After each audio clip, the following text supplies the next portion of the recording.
এটা ওই বুধবারের ভিডিও। বুধবার দিন লাঞ্চের জন্য বানিয়েছিলাম। সকালবেলা মেয়েকে তো যা দেওয়ার দিয়ে দিয়েছি টিফিন আর লাঞ্চ বক্সে। তারপর নিজের জন্য কিছু সিম্পল রান্না, মানে ঘরোয়া রান্না বা ট্রেডিশনাল যে রান্নাগুলো সেগুলো খেতে খুব মন চাচ্ছিল। আসলে দুদিন পরেই আমরা বাড়ি যাব। তার জন্যই কি ভাবলাম যে ফ্রিজে কয়েকটা চিংড়ি মাছ ছিল। ভাবলাম তাহলে সেই চিংড়ি মাছগুলোই রান্না করে নিই। আর এইরকমভাবে মানে বাটি চচ্চড়ি আমার খুব প্রিয়। আর শুধু আমার নয়, আমার বড় মেয়ে তো এমনিতেই চিংড়ি মাছ খুব পছন্দ করে। সেই জন্য ভাবলাম সব কিছু দিয়ে এরকম মেখে একসঙ্গে বসিয়ে দিই। খেতে খুবই সুন্দর লাগে, গরম গরম ভাতের সঙ্গে তার কিছু চাইই না।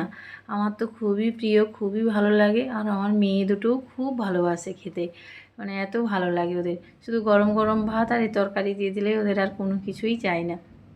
এবার বড় মেয়েকে তো অন্য কিছু বানিয়ে দিয়েছি, কারণ সকালবেলা উঠে এগুলো বানাতে একটু সময় লাগে, অতটা সময় থাকে না। তাই আমি কি করি, ওর মতো করে বানিয়ে দিয়েছি। এটা এখন বানিয়ে রাখলাম, ও এসে সেই রাত্রিবেলা ডিনারে খাবে। এই যে কিছুই নয়, ছোটো ছোটো করে আলু কুচি করে নিয়েছি, একটা বড় সাইজের পেঁয়াজ, একটা বড় সাইজের টমেটো আর চিংড়ি মাছ, আর তো পোস্ত, সাদা সরষে আর কালো সরষে করে বেটে নিয়েছি। ব্যাস এগুলো সব কিছু একসঙ্গে দিয়ে নুন, হলুদ আর লঙ্কা যে যেমন ঝাল মতো খাবে, আসলে আমার মেয়ে খাবে তো তাই আমি এখানে গোটা গোটা লঙ্কাই দিয়ে দিয়েছি। আর কিছুই নয়, কম আঁচে এটা ধীরে আস্তে আস্তে হলেই হয়ে যাবে। তারপরে নামানোর আগে ওপর থেকে একটু সরষের তেল দিয়ে দিতে হবে, ব্যাস। আর কিছু চাই না। চলুন আসি।